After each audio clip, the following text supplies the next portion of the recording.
Should you add avocados to your carnivore diet?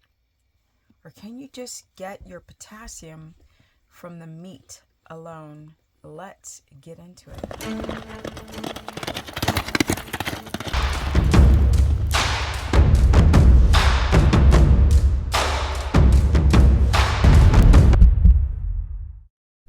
Welcome everyone to my humble life. Now I have my puppy, my little chocolate lab right below me licking, so don't be alarmed.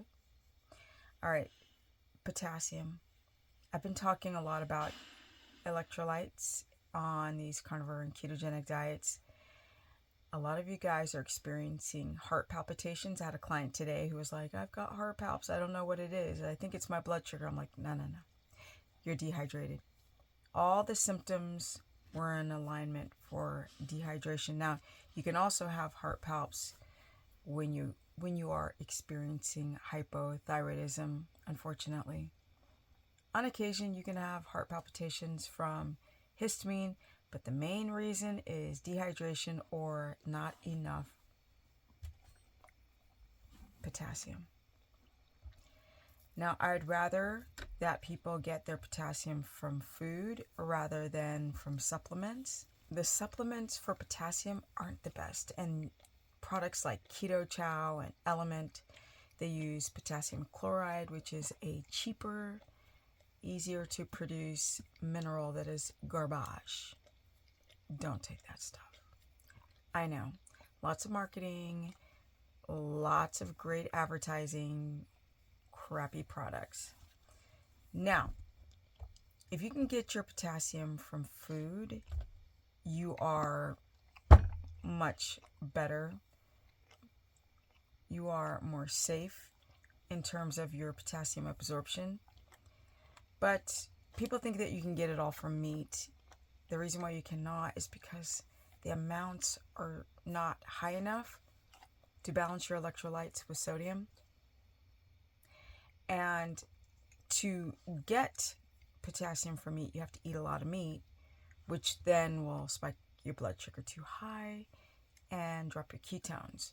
So I'm going to go through some of the different meats, because you can do avocado with meat, but not meat alone. If you can't do avocado, then you might have to supplement your potassium. There's potassium citrate, bicarbonate, gluconate. Hopefully you can knock it out of the park with just citrate, because that is the safest for the kidneys. The rest are like bicarbonate, then gluconate. But I'm going to go down and run down the list of the meats that you can also add that are high to low in potassium. Before I run down the meats, people think that they can do carnivore by adding coconut water. There's too much sugar in coconut water. There's high potassium in beets, but there's too many carbs in beets. There's spinach, but there's oxalates. But if you had spinach for the short term, it would be okay if you knew for certain you didn't have a buildup of oxalates. Excuse me? Why are you still awake? You've been running all day. He has. And my little Deo. I found him under my camper when he was a little puppy. You're very cute, but I'm trying to do a video. You high five? You high five? You leave me hanging? You give me a high five? Come on. Come on. Give me a high five. He's thinking about it. Boop. Boop. Boop. Boop. That's what I like to do when I'm doing videos. Boop. Boop. You can give me a high five? Okay, come on, high five. High five. Come on. Come on. You're leaving me hanging. There you go. It's the high five. This is Deo. There's Deo. My chocolate lab. Okay. Dude, I gotta do this video, edit, go to bed. Now, coconut water does have 600 milligrams per cup. That's quite a lot, but then you have all that sugar. We also have the spinach, the coconut water. You don't really need spinach and coconut water unless you're going to do spinach here and there. Oysters are not as high in potassium as I once thought. Pickle water does not have a lot of potassium. Avocados are very, very high in potassium. Swiss chard is high in potassium. Now, there are other foods high in potassium, but you're not going to have them, like lentils, toxic. Like I mentioned before, the beets. Kefir has, you got to be careful for the carbs. Yogurt has pretty high amounts of potassium.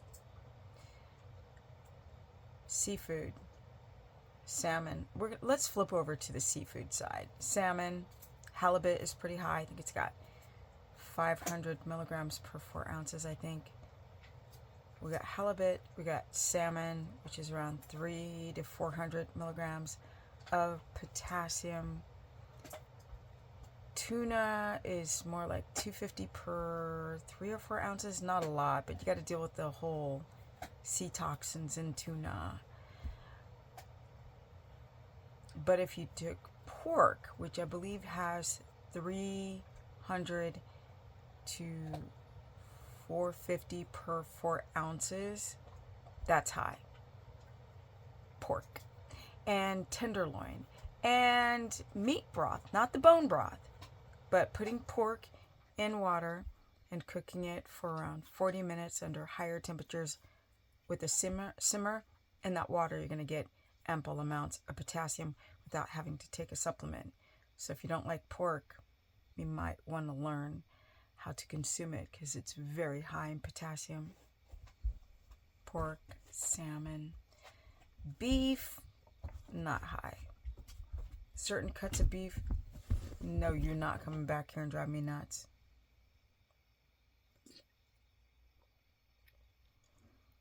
But really, avocado is so high in potassium. That's your route. If you don't have a histamine response to avocado, get on it. Don't be dogmatic about trying to be strict carnivore. You're just not going to get enough potassium in beef. You're just not. And without potassium, you become dehydrated. Heart palps, nausea, diarrhea, headaches, restless leg syndrome, twitching, day cramps, day lockup, cramps, magnesium's night. Day is a mixture between magnesium and potassium. And a lot of you guys keep thinking that water is hydrating you, but it's actually the minerals. So this, all you need, look at that big sucker. You can have 1, you can have 20.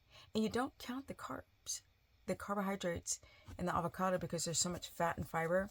It slows down the rate at which carbohydrates hit the bloodstream, which converts into sugar. But avocados do not spike your blood sugar unless you have an allergy or sensitivity to it. So use your glucometer to test for it. Otherwise, and the symptoms would be mucus, itchy, bloated.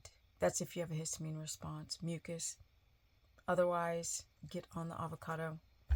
Break your carnivore, dogmatic, culty